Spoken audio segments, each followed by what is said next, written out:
Good morning, Luisa. I have the pleasure of welcoming you to Borderless Executive Life. And today we are going to talk about a topic that is very close to your heart, but also to mine. So we share a common interest here. Luisa Boareto, you are today the Global Head of Diversity, Equity and Inclusion at Grundfos. Before that, you had a career at Dow Chemical and you jumped into this role. You didn't start out there, did you? When I look at your profile, you started in financial services, finance roles. Is that correct? Yes, and good morning to you, Els, and thanks again for the invitation, as you said, to have a conversation around something we are both passionate around. And you're right, now I have the global responsibility over diversity, equity, and inclusion in Grundfos, but my background is totally different. I have a university degree in economics. And then where I started in Dow, in finance, where I spent 12 years of my career in different finance function, treasury, auditing, different area. But then I was always getting a feeling that I was doing good, I was progressing, but I wasn't accomplished. And I'm glad I followed that gut feeling that sometimes we all have as human beings. And realized that I wanted to shift my career towards something which was closer to my values, which were people and impact. And at the time, I didn't even know that were my value. I discovered them through a coaching journey with a professional coach. At the time where coaching wasn't yet such a common discipline, I think I had the courage and also the opportunity in a company like Dow to steer my career outside of finance. Now, interesting enough, we talk still about 10 years ago. And again, I wasn't the topic it is today. And then I wasn't clear what I wanted to do, but I was still following my intuition, starting the journey on areas that eventually turned out critical to be effective in the end. And specifically, I had an experience in change management, and that taught me change management basics, which are fundamental in DI.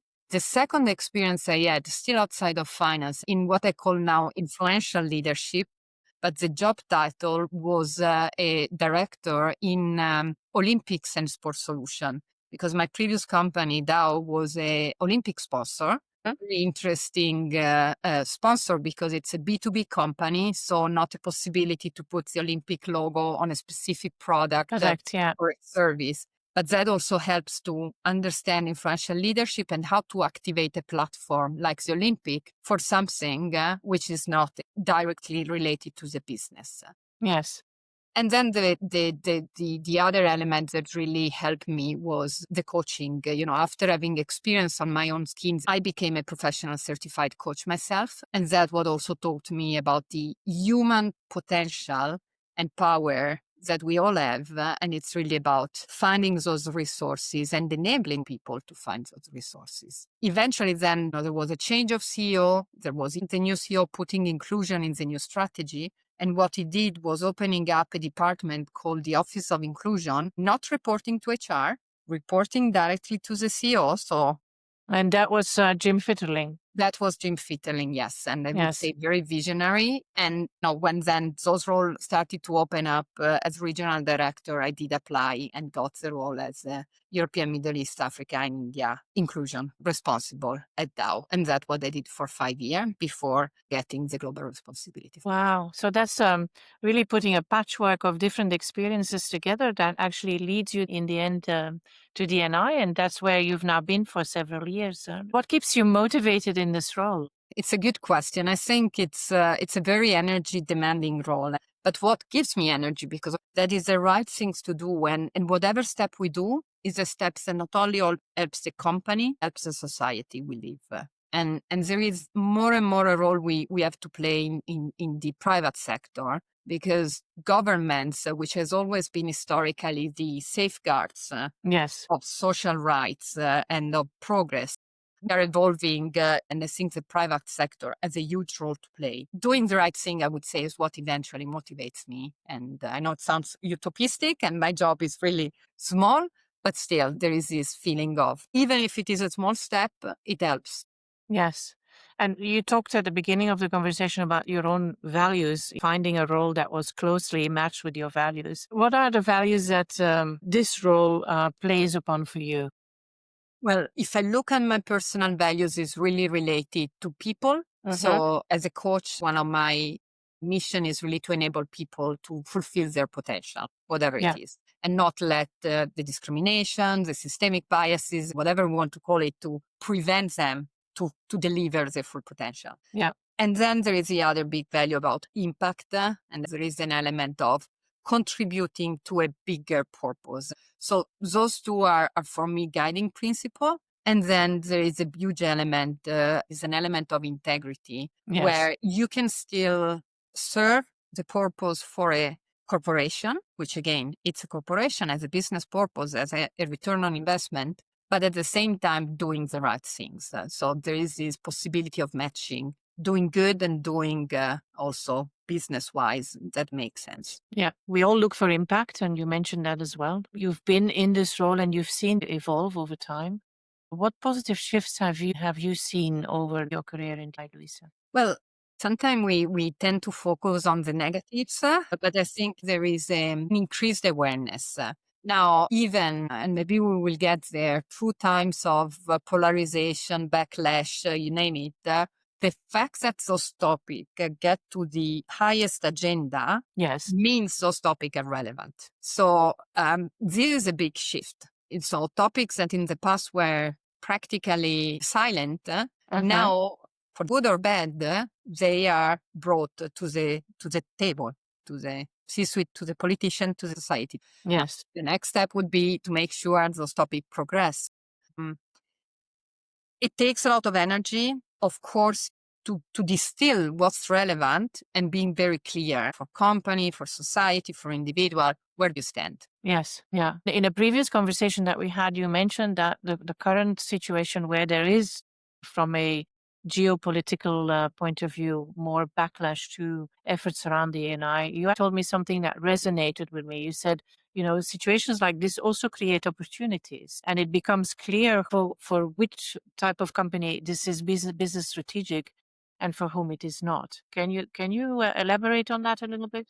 What is your vision there? Yeah, and indeed, I call it the moment of truth. The moment after George Floyd, it became a topic that company needed to have. Maybe some company didn't ask themselves why they really need it. How does it align to the strategy? We talked before about Jim Fitterling and how we put inclusion Yes. into the strategy with 4 pillars, and one was inclusion. So in the moment in which you receive a pushback, like what happened with the executive order, for example, in the US, that creates an opportunity to ask yourself, Yes. what's important to us? Is the value we stand for? Is the business model we have? Because let's be honest, again, there are also business repercussions to a certain approach. Yeah. Yeah. Very clear. And you've gone through a number of years in DNI. What, from your perspective, are things that you've seen working? What have you implemented, for instance, that you said, well, this is something that takes us a step further, that makes this sustainable, and make sure that it keeps being business critical. Yeah, and I believe what you said, the final two words, business critical, it's really the secret sauce for Uh-huh. effective intervention. There are two, about what's working, there are two levels. One is a systemic level. So the ultimate objective of any DAI work would be to create an organization which operates under system and processes which are equitable. If you are really at equitable processes, then automatically it means also you are enabling diversity to thrive. Yes. But the other element, so that ideally will become the ideal world in the future, that the best practices, especially on talent cycle, are equitable. And eventually we'll get there. It's again a matter of speed. But the other element, which is critical, is being able to tie the journey to the business of the specific business of a company when you get the extra attention and the energy for the entire organization. And in this way, Yes. the journey becomes sustainable. Can you maybe give an example from your own experience where you say, well, I'm particularly proud that I have achieved that. Yeah, and I think we were partially of the same when we met the first time in person, at least, Elsa. So what we started, and again, kudos to Dow there. What we realized that really having this business angle was critical, and also Mm-hmm. realizing that it's a place of collaboration, and Mm-hmm. the power of having multiple companies pursue the same objective is priceless. And that's where we started initially with the European Petrochemical Association to have dedicated session about D&I at EPCA conference, which is the annual conference for EPCA once a year. All the industry in the region meets.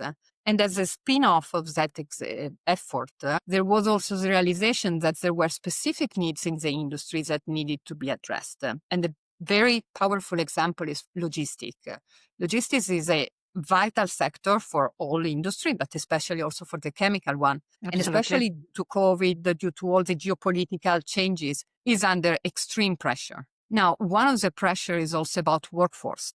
Yes. And the realization that to the logistics sector, women is underrepresented. Traditionally, is a sector where it's perceived to be long hours, away from home. We can discuss about perception of that. Yes. Realizing that if that sector was able to attract more women, actually it would increase the availability of workforce tremendously with a positive ripple effect. And so out of the European Petrochemical Association, there was a spin-off, which was a creation of consortium, which is called Women in Logistics.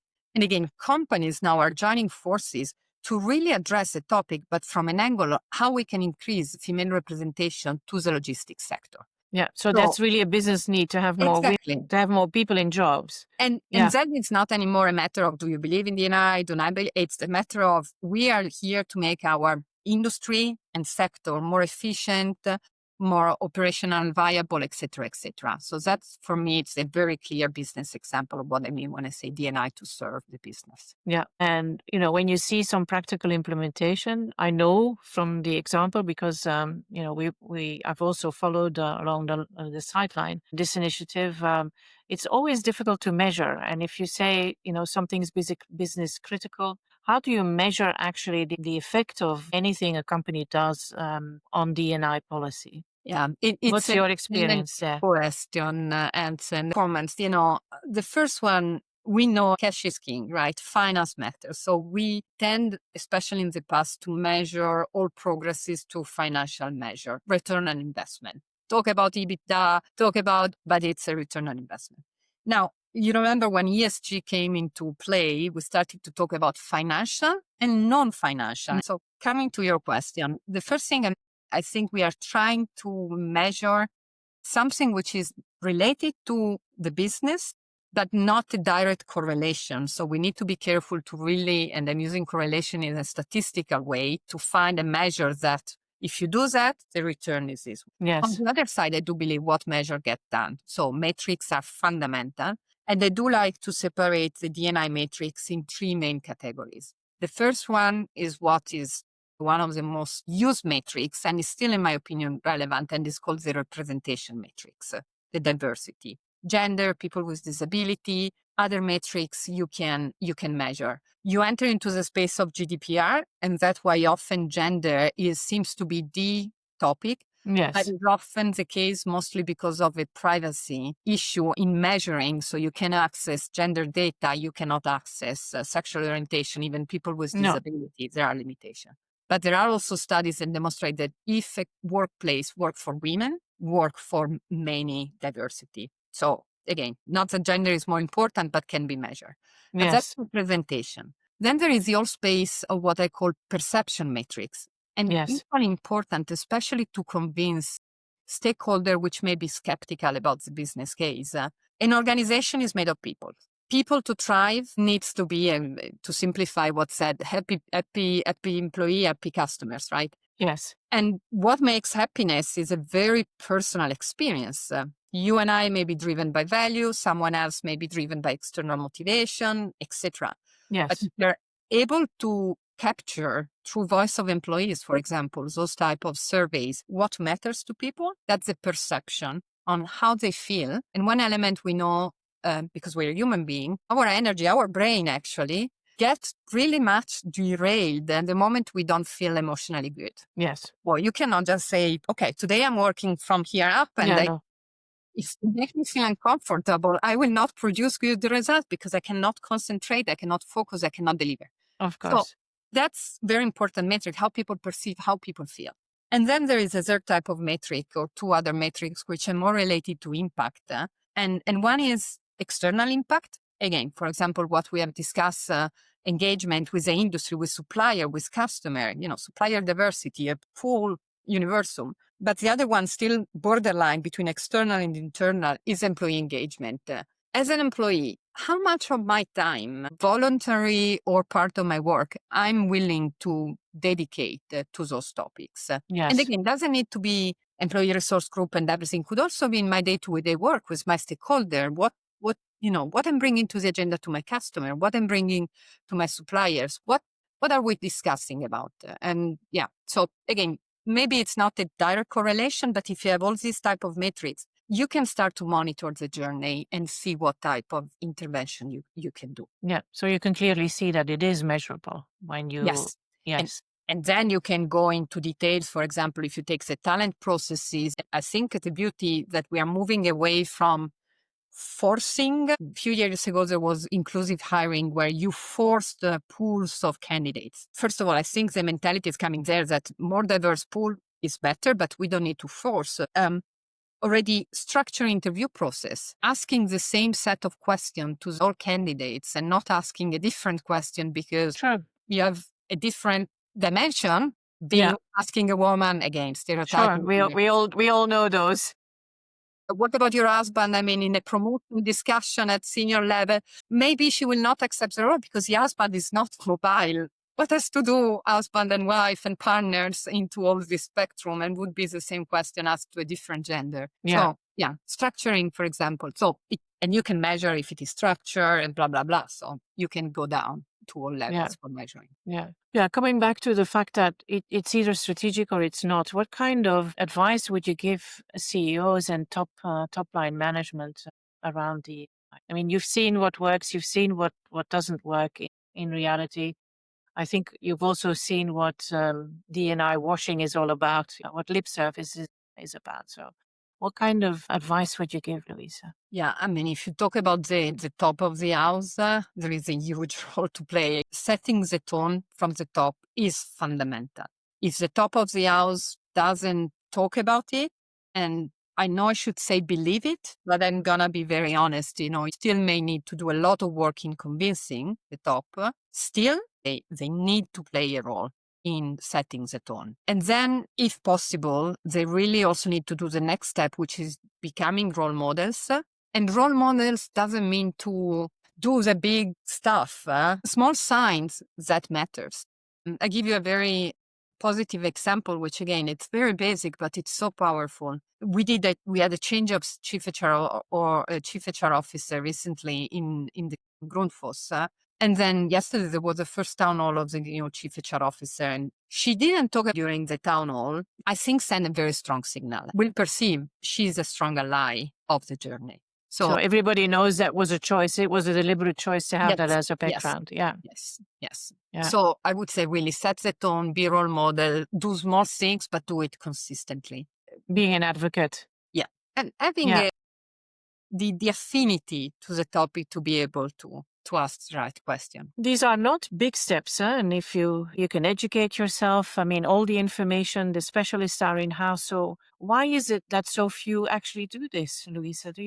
Have you found an answer to that? Well, I have my own answer and I'm smiling because maybe it's not the traditional answer, and it's fear. Again, I'm using fear knowing it's quite provocative. But first of all, it's not an area where any of us will ever be an expert. That was also something I learned when I accepted my first role in this space. It's not a role where, especially many years ago, you learn from someone. You don't really know what you're doing because one of the risks of this role is there are so many different angles you can tackle that unless you're very strategic, let me say, and very focused, the risk is dispersing energy rather than having an impact. As a senior executive or as a leader in a company, not many people feel comfortable in being vulnerable. What do I need to do? What if I do wrong? There is also this element of your perception and your status, if I may say, which is put a little bit into question, right? Yes. And that is, I know it sounds basic, but back to human nature. Exactly. Things. Yes. Yeah. Yeah. And again, executive are human being, even if sometimes we believe they are astronauts, if I can use this analogy, eventually we are all human beings. That is true. And, there might be some young D&I professionals watching us in this conversation today. What kind of advice would you give to somebody who sets out on this journey, who says, oh, I'm value driven. This is what I want to do. I want to make an impact. What kind of advice would you give knowing what you know now? And I hope there are many that still have this energy, because it's a You field need that needs energy. fresh energy and motivation. Yes. So learn change management, communication, all the tools that are needed to drive an influential change. If you need to bring systemic changes, you need to understand how the system works. Become familiar with best practices. There are plenty of business case. Peer community are wonderful. I mean, I think in D&I, it's really a generous area. Yes. Well, you really need to be able, the secret, the skill, the art is to be able to customize for the specific need, the maturity level need, business case of the organization. Yeah. I'm always admiring your stance on all of this and the way you talk about D&I and also what you have achieved. So I know a lot needs to be come from within you in terms of motivation, because the organization doesn't always do that for you, as you say. What keeps you going, Luisa?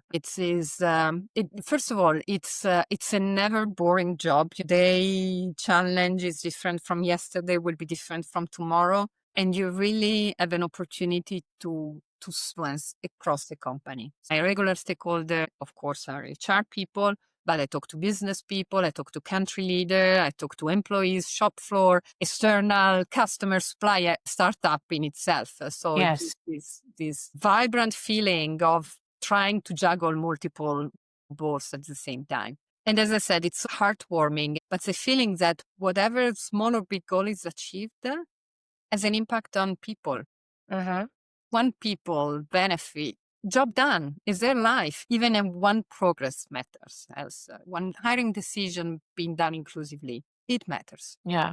I think there we definitely see eye to eye. It's all about crossing the river with putting little stones to make the path to cross the river, and not in big leaps. And to be able to treasure that also as an achievement, that's important to keep the motivation going. Yeah. And if you allow me, I will stole your analogy. There is a lot of value in getting to this profession with some professional experience. Maybe it's not a status type of role. Yes, you get a big title, whatever, but it's not the typical big status job. It's gives you a constant connection to the reality of the organization. The conversation you have are often eye-opener and tells you the reality. This constant connection with employees.